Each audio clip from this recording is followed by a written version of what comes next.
Baik, selamat pagi, siang, sore, atau malam. Sebelumnya perkenalkan, nama saya Hanif Fadilah Halim. Saya dari Teknik Pertambangan Universitas Trisakti dengan NIM 07300 19026. Pada kali ini saya akan membahas mengenai sistem metode penambangan yang ada di Indonesia maupun yang ada di luar negeri. Eh, Sebelumnya, sistem metode penambangan itu dibagi menjadi tiga, yaitu yang pertama ada surface mining, kemudian yang kedua ada underground mining, yang ketiga ada underwater mining. Nah, apa sih sistem surface mining itu? Nah, sistem surface mining itu adalah sebuah kegiatan penambangan yang berada di dunia luar atau permukaan bumi, yang dilaksanakan di permukaan bumi. Kemudian underground mining itu adalah suatu kegiatan penambangan yang dilakukan di dalam permukaan bumi dan tidak langsung terkena udara luar. Baik, kemudian di sini saya akan membahas mengenai beberapa perusahaan yang menggunakan sistem metode penambangan terbuka dan underground mining. Yang pertama ada PT Adaro. Yang kita tahu adalah PT Adaro ini adalah salah satu PT penambangan yang berkomoditas di batubara. Kemudian bisa dilihat profilnya, PT Profil Adaro ini bergerak di sektor industri, kemudian subsektor industrinya adalah batubara, didirikan pada tanggal 28 Juli 2004, kemudian didaftarkan di BEI pada tanggal 16 Juli 2008. Kemudian jumlah saham tercatat yaitu sebesar 31 miliar 985 juta rupiah.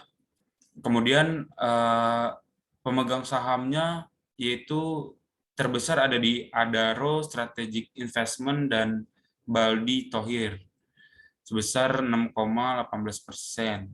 Kemudian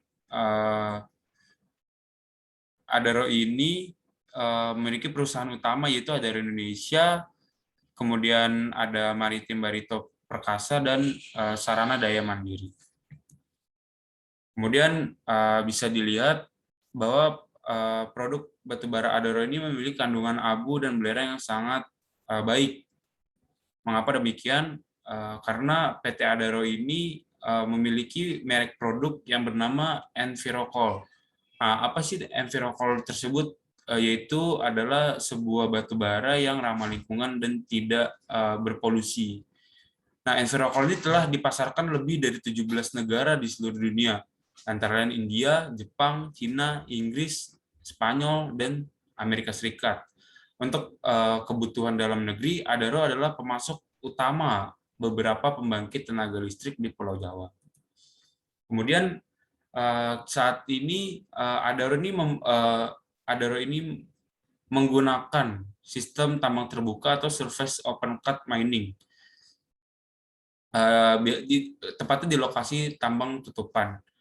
Karena secara alami batu bara yang sudah ada dibersihkan, maka proses pencucian tidak perlu diperlukan lagi. Kemudian berbicara mengenai open cut, yaitu sama seperti open pit, itu sebuah metode operasi penambangan terbuka yang dilakukan pada permukaan lokasi tambang secara langsung. Nah, biasanya dilakukan pada lokasi penambangan yang cenderung datar atau topografinya landai.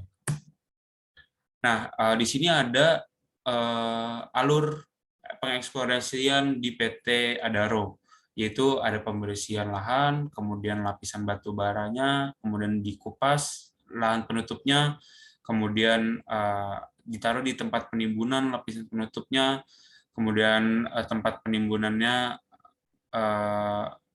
pada daerah tambang, kemudian penambangan batu baranya berlanjut dengan ke stockpile, kemudian diangkut batu baranya ke pelabuhan, kemudian diangkut lagi ke stockpile ROM di Kelanis, kemudian diolah, kemudian batu bara siap untuk diproduksi dan diedarkan. Nah, berikut ini salah satu beberapa alat tambang yang digunakan pada surface mining, yaitu ada scraper, wheel loader, excavator, dan belt conveyor. Kemudian berbicara mengenai tambang terbuka, adapun tambang dalam yang saya bahas pada kali ini yaitu ada LKAB atau yang kita tahu adalah Kiruna Mine.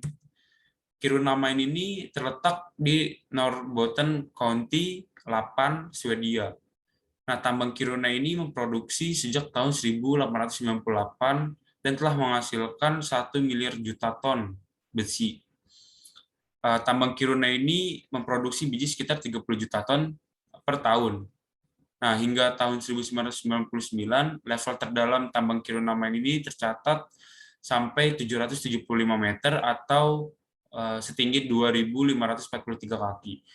Setelah tahun 1999, penambangan yang dioperasikan pada Kiruna Mine ini masuk ke level paling kedalaman lagi, yaitu sebesar 1045 meter atau setinggi 3.428 feet. Kemudian tingkat atau level yang mencapai 1045 meter ini dapat mendukung produksi biji hingga tahun 2018. Hingga pada tahun 2008, tepatnya Oktober tanggal 28, yaitu Kiruna Mine memutuskan untuk melangkah ke level penambangan yang lebih dalam. Level penambangan bawah tanah tersebut mencapai kedalaman hingga 1.365 meter atau setara dengan 4.478 feet. Dan penggalian tersebut memakan biaya sebesar 1,7 miliar US dollar. Kemudian metode penambangan pada Kiruna Mine ini dilakukan sejak tahun 1960-an. Pada tahun 1985, cadangan untuk Kiruna mencapai 1.800 juta ton dengan kadar hingga 60-65% besi dan 0,2 fosfor.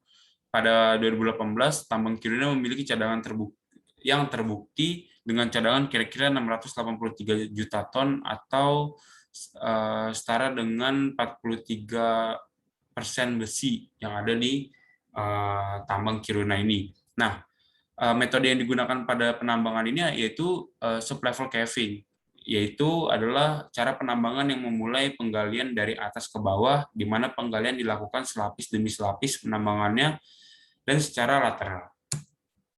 Kemudian bisa kita lihat bersama bahwa PT Kiruna ini tadi menggunakan sublevel caving, dan berikut adalah ilustrasinya. Seperti pada gambar yang telah saya tampilkan. Kemudian ada tujuan perusahaan tambang menggunakan sistem penambangan bawah tanah.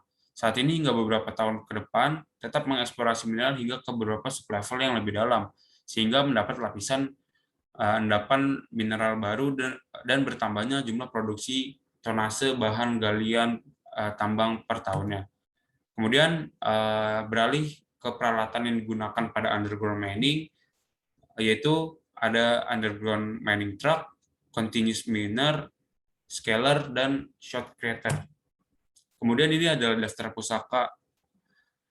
Mungkin dari saya cukup. Kurang lebihnya mohon maaf. Wabillahi taufiq walhidayah. Wassalamualaikum warahmatullahi wabarakatuh. Salam anak tambang.